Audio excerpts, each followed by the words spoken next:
time for the goldfish story. No, that's not what it is. There's no goldfish.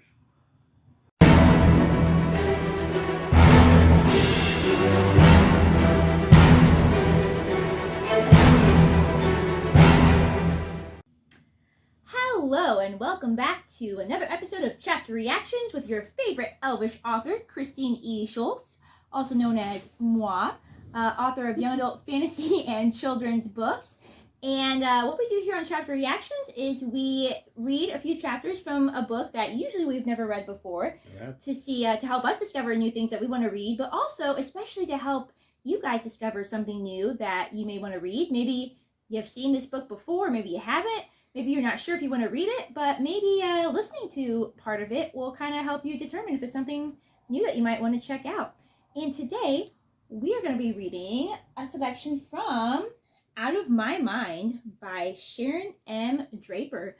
So this is young adult. It is not fantasy. I do like to explore other books besides fantasy now and then, and that's what we're going to be doing today. So we're just going to hop right in, just like this fish is hopping right out. Goldfish, yes, there are no, I actually don't know if there are goldfish, but anyway, and we're going to get into it, so strap on your elf ears and get ready to listen to Out of My Mind.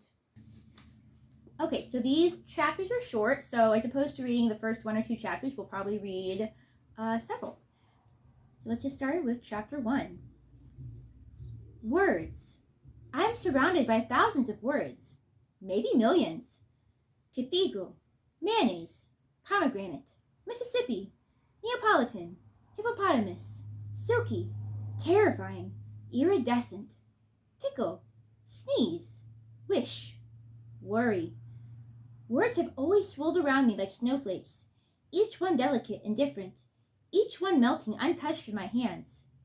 Deep within me, words pile up in huge drifts. Mountains of phrases and sentences and connected ideas. Clever expressions, jokes, love songs. From the time I was really little, maybe just a few months old, words were like sweet liquid gifts, and I drank them like lemonade. I could almost taste them. They made my jumbled thoughts and feelings have substance. My parents have always blanketed me with conversation. They chattered and babbled. They verbalized and vocalized. My father sang to me. My mother whispered her strength into my ear. Every word my parents spoke to me or about me I absorbed and kept and remembered. All of them.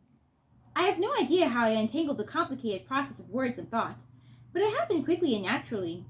By the time I was 2, all my memories had words, and all my words had meanings, but only in my head. I have never spoken one single word. I am almost 11 years old. Chapter 2. I can't talk. I can't walk. I can't feed myself or take myself to the bathroom. Big bummer. My arms and hands are pretty stiff, but I can mash the buttons on the TV remote and move my wheelchair with the help of knobs that I can grab on the wheels. I can't hold a spoon or a pencil without dropping it, and my balance is like zip. Humpty Dumpty had more control than I do. When people look at me, I guess I see a girl with short, dark, curly hair strapped into a pink wheelchair. By the way, there is nothing cute about a pink wheelchair. Pink doesn't change a thing. They'd see a girl with dark brown eyes that are full of curiosity, but one of them is slightly out of whack. Her head wobbles a little. Sometimes she drools. She's really tiny for a girl who is aged 10 3/4. Her legs are very thin, probably because they've never been used. Her body tends to move on its own agenda, with feet sometimes kicking out unexpectedly, and arms occasionally flailing, connecting with whatever is close by. A stack of CDs, a bowl of soup, a vase of roses. Not a whole lot of control there. After folks got finished making a list of my problems, they might take time to notice that I have a fairly nice smile and deep dimples. I think my dimples are cool. I wear tiny gold earrings. Sometimes people never even ask my name, like it's not important or something. It is. My name is Melody. I can remember way back to when I was really, really young. Of course, it's hard to separate real memories from the videos of me that Dad took on his camcorder. I've watched those things a million times. Mom bringing me home from the hospital, her face showing smiles, but her eyes squinted with worry. Melody tucked into a tiny baby bathtub. My arms and legs looked so skinny. I didn't splash or kick. Melody propped with blankets on the living room sofa, a look of contentment on my face. I never cried much when I was a baby. Mom swears it's true. Mom massaging me with lotion after a bath. I can still smell the lavender, then wrapping me in a fluffy towel with a little hood built into one corner. Dad took videos of me getting fed, getting changed, and even me sleeping. As I got older, I guess he was waiting for me to turn over and sit up and walk. I never did. But I did absorb everything. I began to recognize noises and smells and tastes. The whomp and whoosh of the furnace coming alive each morning. The tangy odor of heated dust as the house warmed up. The feel of a sneeze in the back of my throat. And music. Songs floated through me and stayed. Lullabies, mixed with the soft smells of bedtime, slept with me. Harmonies made me smile. It's like I've always had a painted musical soundtrack playing background to my life. I can almost hear colors and smell images when music is played. Mom loves classical. Big, booming Beethoven symphonies blast from her CD player all day long. Those pieces always seem to be bright blue as I listen, and they smell like fresh paint. Dad is partial to jazz, and every chance he gets, he winks at me, takes out Mom's Mozart disc, then pops in a CD of Miles Davis or Woody Herman. Jazz to me sounds brown and tan, and it smells like wet dirt. Jazz music drives Mom crazy, which is probably why Dad puts it on. Jazz makes me itch, she says with a frown as Dad's music explodes into the kitchen. Dad goes to her, gently scratches her arms and back, and then engulfs her in a hug. She stops frowning, but she chases it back to classical again as soon as Dad leaves the room. For some reason, I've always loved country music. Loud, guitar-strumming, broken heart music. Country is lemons. Not sour, but sugar-sweet and tangy. Lemon cake icing. Cool, fresh lemonade. Lemon, lemon, lemon. Love it.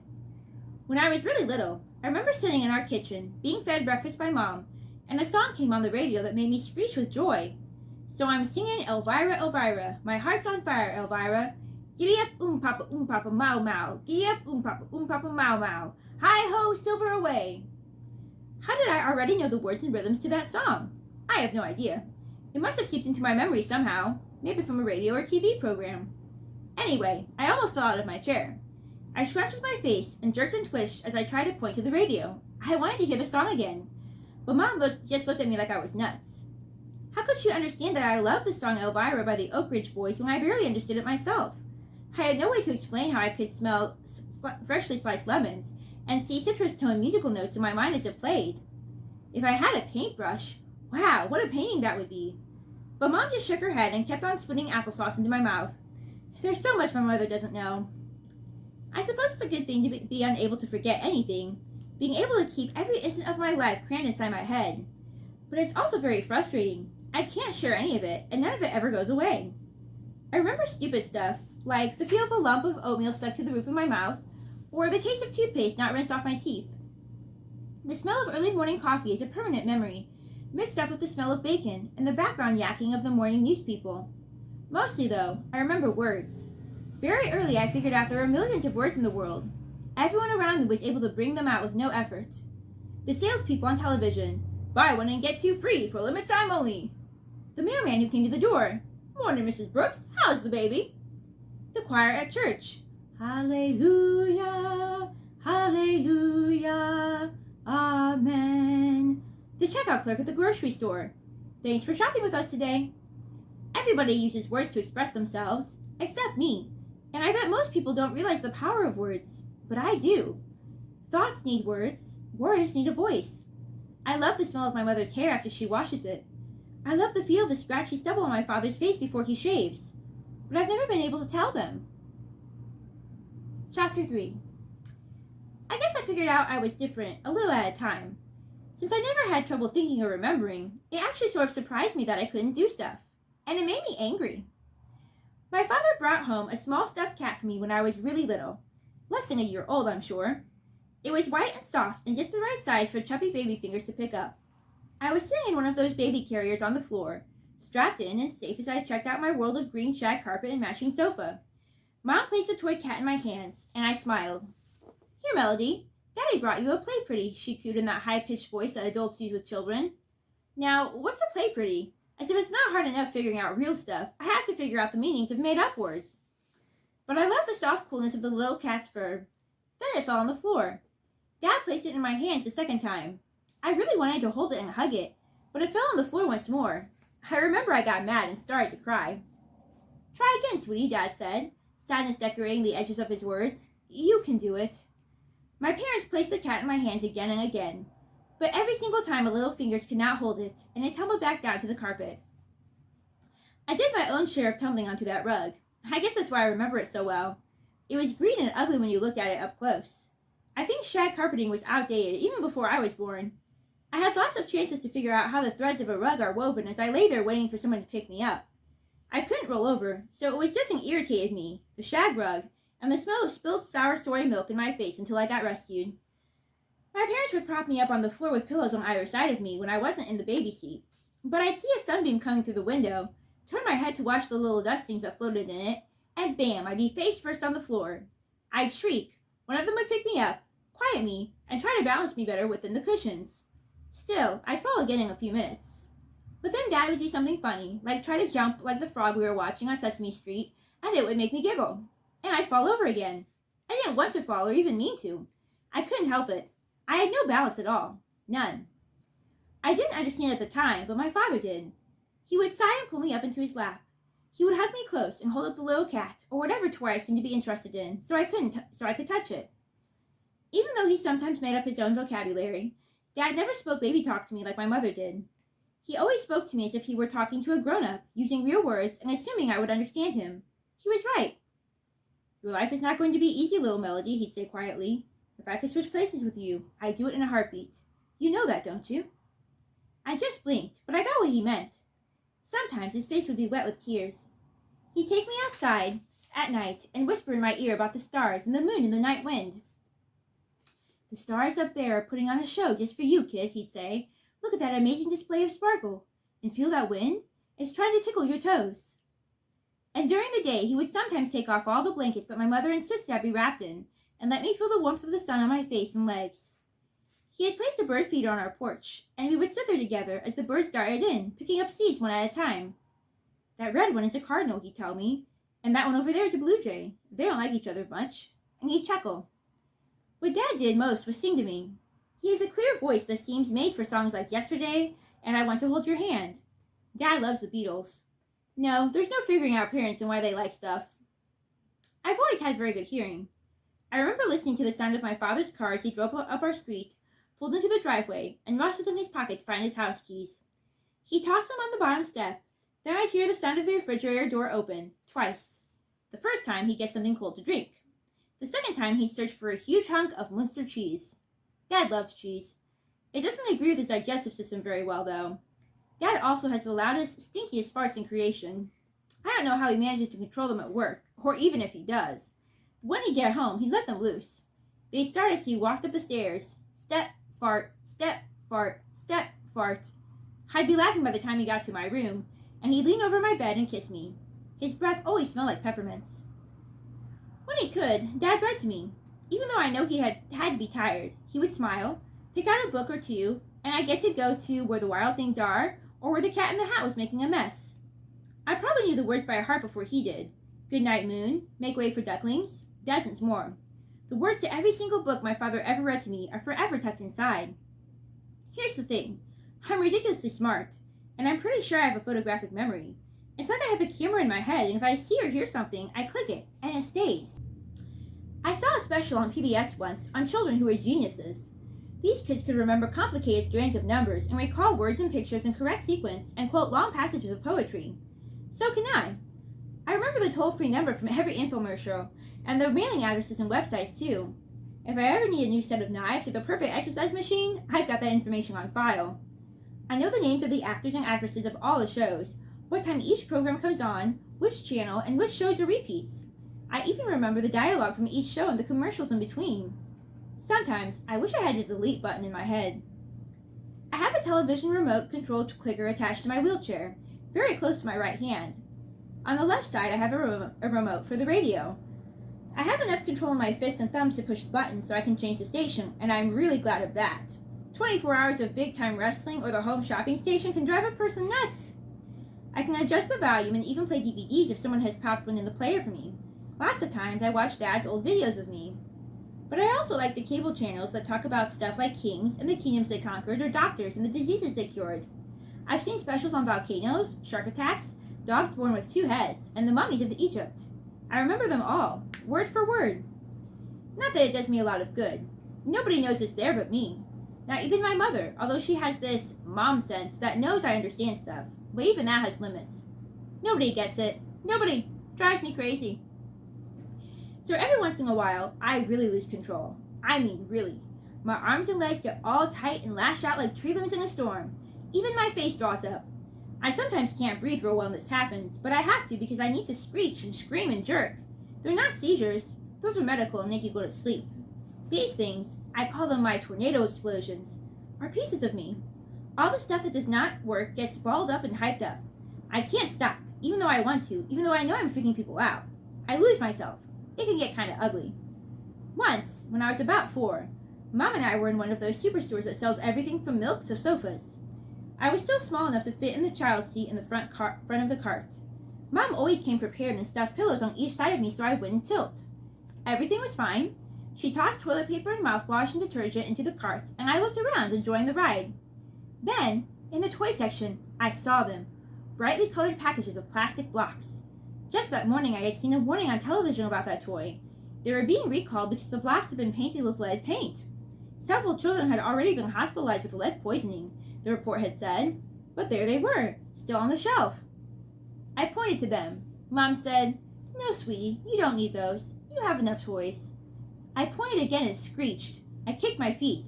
"No," Mom said more forcefully. "You are not going to have a tantrum on me." I didn't want the blocks. I wanted to tell her they were dangerous. I wanted to tell somebody to get rid of them before a child got sick. But all I could do was scream and point and kick. So I did. I got louder. Mom rushed out of the toy section, pushing the cart real fast. "Stop it," she cried out at me. I couldn't. It made me so angry that I couldn't tell her. The tornado took over. My arms became fighting sticks. My legs became weapons. I kicked at her with my feet. I screamed. I kept pointing in the direction of those blocks. People stared. Some pointed. Others looked away. Mom got to the door of the store, yanked me out of the cart, and left it with all her selections sitting there. She was almost in tears when she got to the car. As she buckled me in my seat, she almost screamed at me, "What is wrong with you?"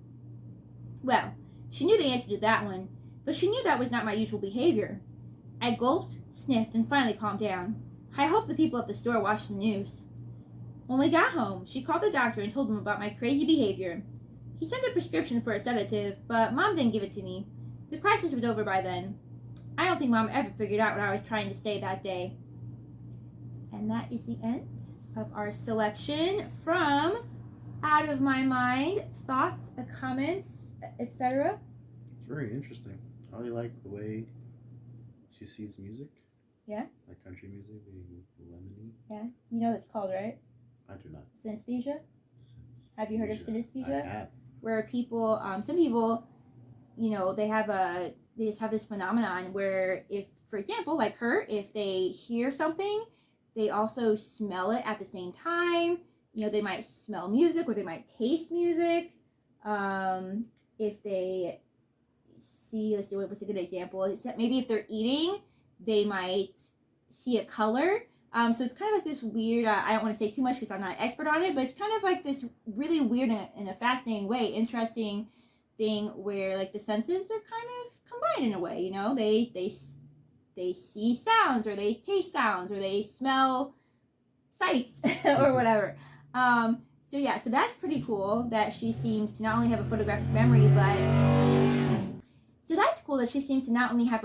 memory, but synesthesia as well. So I picked up this book in great part because in my day job, I actually work with people who have disabilities, whether that be autism or whether that be physical disabilities, like folks who use a wheelchair or who are blind or who are deaf. So of course that intrigued me that this is a book written from the perspective of a young girl who has a disability. And I kind of like this section that we just read because it's definitely true that a lot of the folks that I work with, sometimes their only form of communication is, you know, screaming or kicking or lashing out because they can't use words and they don't have another way to communicate. But it's always important to talk to those people and to all people like they are just normal people and like they can understand, because the thing is that you never really do know how much they might understand and they just can't tell you. So again, it's good to treat everybody just like a normal, regular person, the way you would want to be treated. But yeah, good book. Thumbs up. Thumbs up. Thumbs up. We haven't had a thumbs down yet. That's lovely. But yeah, so drop some comments on your thoughts on this reading, or if you've read the whole book, what are your thoughts? Again, without spoilers. Is this something that you'd be interested in reading yourself? But yeah, on that note, happy reading. May you be inspired, and I will see you in my next video.